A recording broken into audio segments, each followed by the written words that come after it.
کلمۃ الاخلاص ہی الفطرہ، کلمہ اخلاص ہی فطرت ہے۔ کلمہ اخلاص کے معنی سمجھے؟ مجھے ترجمہ کرنے کی ضرورت نہیں ہوگی اگر آپ سورہ اخلاص سے واقف ہوں گے۔ سورہ اخلاص کسے کہتے ہیں؟ سورہ توحید کو۔ سورہ توحید کسے کہتے ہیں؟ سورہ قل هو اللہ احد کو۔ قل هو اللہ احد کا جو سورہ ہے اسی کو سورہ توحید کہتے ہیں، اسی کو سورہ اخلاص کہتے ہیں۔ تو اور کلمہ اخلاص کہتے ہیں کلمہ لا الہ الا اللہ۔ امیر المومنین، ولی اللہ الاعظم، ولی حق اور وصی برحق۔ ولی حق اور وصی برحق امیر المؤمنین علی الاطلاق حضرت علی ابن ابی طالب علیہ السلام،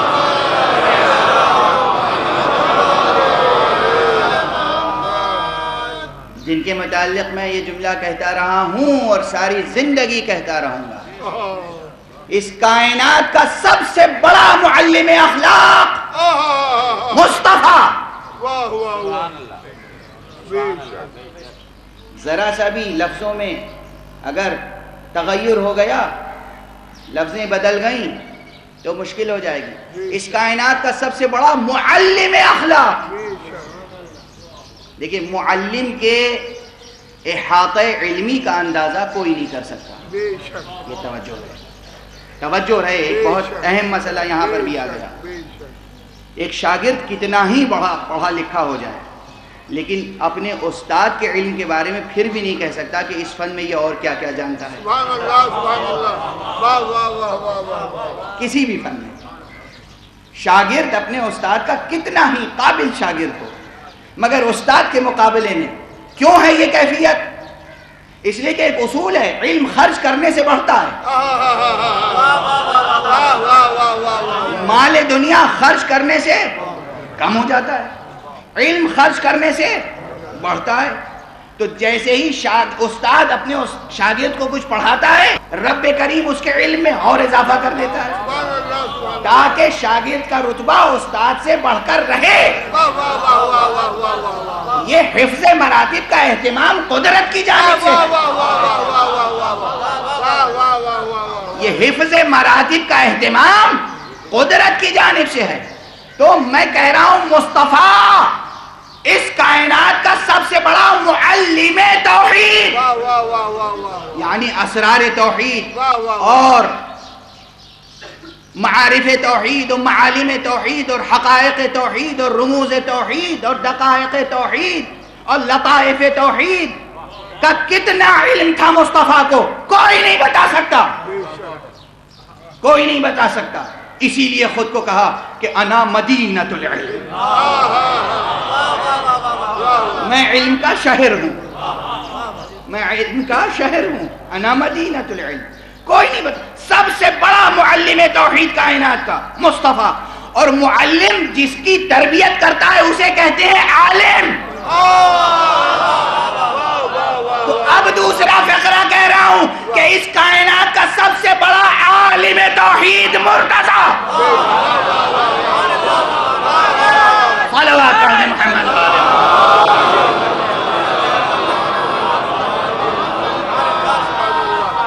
سبحان اللہ، سبحان اللہ۔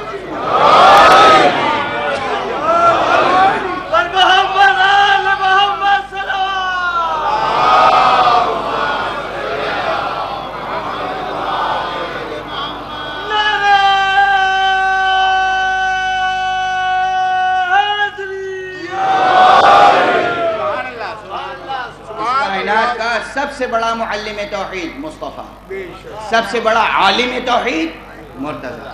وہ سب سے بڑا جو عالم توحید ہے وہ بیان کر رہا ہے کلمۃ الاخلاص ہی الفطرہ۔ فطرت کیا ہے؟ کلمہ اخلاص، کلمہ لا الہ الا اللہ، یہی فطرت ہے۔ تو اگر آپ نے کلمہ لا الہ الا اللہ کو انتخاب کیا، اختیار کیا اپنے حسن اختیار سے، یہ آئیڈیالوجی آپ نے اپنا لی، توحید کی آئیڈیالوجی، حقیقت توحید کو اختیار کر لیا، کامیاب کامیاب۔ اور کل یہاں پر تقریباً اسی منزل پر آ کر میں نے گزارش کی تھی کہ حقیقت توحید ظاہر ہوتی ہے نور غیر حسی کی شکل میں. ویسے تو کیا نور حسی اور کیا غیر نور حسی. اب دیکھیے ایک چھوٹی سی مثال دے رہا ہوں، اور اس اصطلاح میں جو بعض اکابرین ملت نے وحدت الوجود کی اصطلاح استعمال کی ہے، اس اصطلاح کو اور اس مفہوم کو ذہن سے تھوڑی دیر کے لیے نکال دیں، اور وحدت الوجود کی یہ تقریر جو اب میں کر رہا ہوں محفوظ رکھیں ذہن میں. حقیقت توحید کی یہ تقریر جو اس وقت اب کرنے جا رہا ہوں یہ محفوظ رکھیں. اور یہ کوئی بڑی جسے کہیے کہ ٹیکنیکل ٹرمینالوجی میں کوئی یوز نہیں کر رہا ہوں. علم عرفان کی، علم تصوف کی، علم سیر و سلوک کی، علم حکمت و فلسفہ کی، منطق کی نہیں، بہت سادی سی بات کہہ رہا ہوں. ایسی مثال عرض کر رہا ہوں جو ہمارے بچے بھی انشاءاللہ یاد رکھیں گے. دیکھو ہم کہتے ہیں اس کائنات میں ایک ہی حقیقت ہے، اور وہ حقیقت کیا ہے؟ لا الہ الا اللہ. عزیزو، جوانو، بچوں، یہ حقیقت سمجھ لو، اور یہ حقیقت کہیں سمجھ میں نہیں آئے گی سوائے اس ممبر کے جو ممبر حسین کے نام سے منسوب ہے. یہ علم بدعت نہیں ہے، یہ اہل توحید کا علم ہے. یہ پرچم توحید ہے، یہ پرچم اسلام ہے، یہ پرچم قرآن ہے، یہ پرچم محمد مصطفیٰ ہے صلی اللہ علیہ وآلہ وسلم. اس پرچم کے سائے کی برکتوں میں جیو. اس کے سائے سے نکل گئے نا تو زندگی تباہ ہو جائے. یہ میں کوئی جوش خطابت میں جملے نہیں کہہ رہا ہوں، بہت سوچ سمجھ کے کہہ رہا ہوں، بہت سوچ سمجھ کے کہہ رہا ہوں. اس علم کے وفادار رہنا، اس لیے کہ یہ علم ہی علم وفادار ہے. علم کے وفادار. اب سنو، یہ جو تمہارے آنسو ہیں یہ زمین طبیعت کو نم کر دیتے ہیں، اور جب طبیعت نم ہو جاتی ہے، زمین نم ہو جاتی ہے تو کوئی تخم اس میں پھر پروان چاہتا ہے. کوئی بیج ڈالو نم زمین میں تو وہ تناور درخت بن جاتا ہے. اب میں توحید کا تخم آپ کی طبیعتوں میں ڈال رہا ہوں، ہے وہ پہلے سے موجود. اب سنو توحید کیا ہے، حقیقت توحید کیا ہے، حقیقت لا الہ کیا ہے. یہ ساری کائنات ایک حقیقت کا جلوہ ہے. اس کی ایک مثال دے رہا ہوں، نہایت ناقص سی مثال، لیکن یہ ناقص مثال ایک کامل حقیقت کو شاید ذہن سے قریب کر دے گی. آپ فرض کیجئے ایک بہت اچھی عمارت بنائیے، ایک بہت اچھی عمارت، توجہ رکھیے گا، ایک بہت اچھی عمارت بنائیے بالکل 21ویں صدی کی ٹیکنالوجی کے مطابق. اس میں کانفرنس ہال ہو، لائبریری ہو، وغیرہ وغیرہ سب کچھ ہو، اور پوری بلڈنگ جو ہے وہ الیکٹرانک ہو. اس میں ڈورز جو لگے ہوئے ہیں وہ الیکٹرانک ہیں، یعنی جب کوئی آئے گا تو وہ خود بخود کھل جائیں گے، جب جائے گا تو خود بخود کھل جائیں گے، اور کسی انسان کو چیک کرنے کے لیے کھڑے ہونے کی ضرورت نہیں ہے. وہ کوئی نامناسب چیز لے کے داخل ہوگا تو وہ دروازے بولنے لگیں گے. وہ کوئی کتاب لائبریری سے ایشو کرائے بغیر لے کے جائے گا تو وہ دروازے بولنے لگیں گے.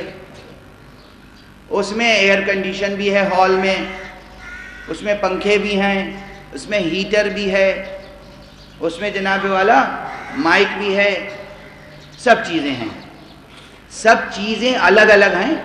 دروازہ ہے، پنکھا ہے، مائک ہے، ایئر کنڈیشن ہے، ہیٹر ہے، ریفریجریٹر ہے. ہر چیز الگ الگ ہے، ہر چیز کی شکل الگ، صورت الگ، کام الگ، آثار الگ.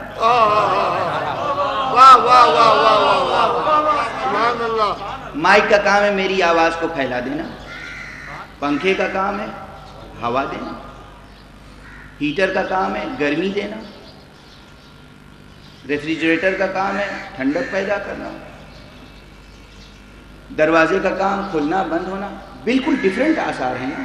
پنکھے کا کام الگ، اس کا فائدہ الگ، اس کا اثر الگ، دروازے کا اثر الگ. یہ پوری سجی ہوئی آراستہ بلڈنگ، ایک چیز اگر نہ ہو تو سب بیکار. ایک چیز، الیکٹریسٹی. واہ واہ واہ سبحان اللہ سبحان اللہ سبحان اللہ. ایک الیکٹرک کرنٹ نہ ہو، اب نہ دروازہ کھلے گا، نہ مائک چلے گا، نہ پنکھا ہوا دے گا، نہ ٹیوب لائٹ سے روشنی آئے گی، نہ بلب روشن ہوں گے، نہ فانوس، کچھ نہیں، کوئی چیز کام نہیں کرے، سب بیکار. توجہ ہے؟ مثال سمجھ میں آ رہی ہے؟ توجہ ہے؟ سب چیز بیکار ہو جائے گی نا اگر ایک چیز نہ ہو، الیکٹرک کرنٹ، جو آنکھوں سے نظر بھی نہیں آتا.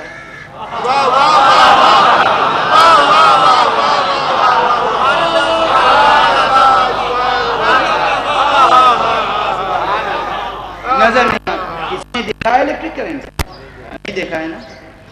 چھو کے دیکھو کرنٹ.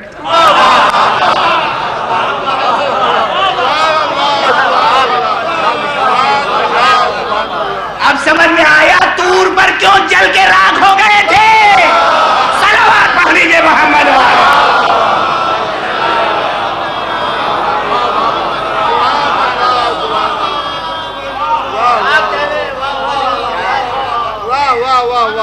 کرنٹ چھو کے بتاؤ کتنا ہے کہ نہیں ہے.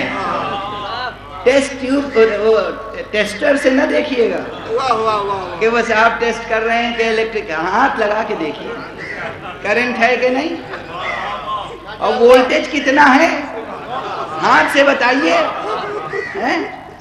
اور ایک ہی چیز ہے بس، خدا کی قسم ایک ہی چیز، کرنٹ. وہ ٹیوب سے گزرا تو روشنی ہو گئی،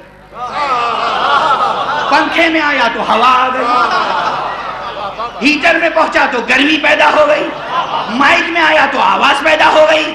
چیز ایک ہے، آثار مختلف.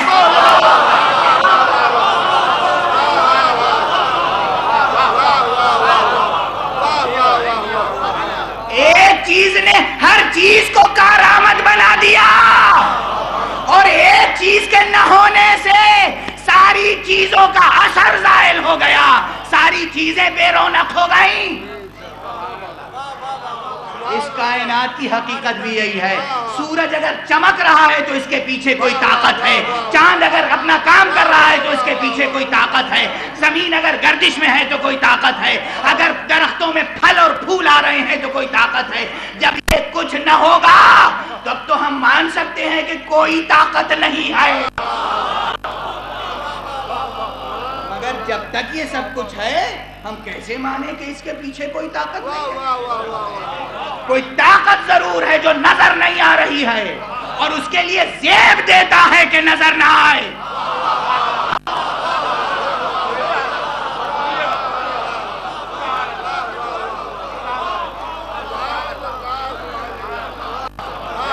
اس کے لیے زیب دیتا ہے کہ نظر نہ آئے. اور دیکھو اصرار نہ کرنا کہ نظر آئے، ورنہ آنکھیں سلامت نہ رہیں گی.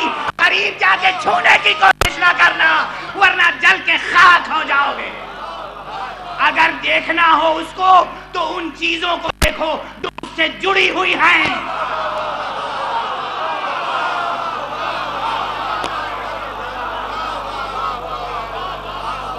اگر اسے دیکھنا ہو تو اسے دیکھو جو اس سے جڑی ہوئی ہیں.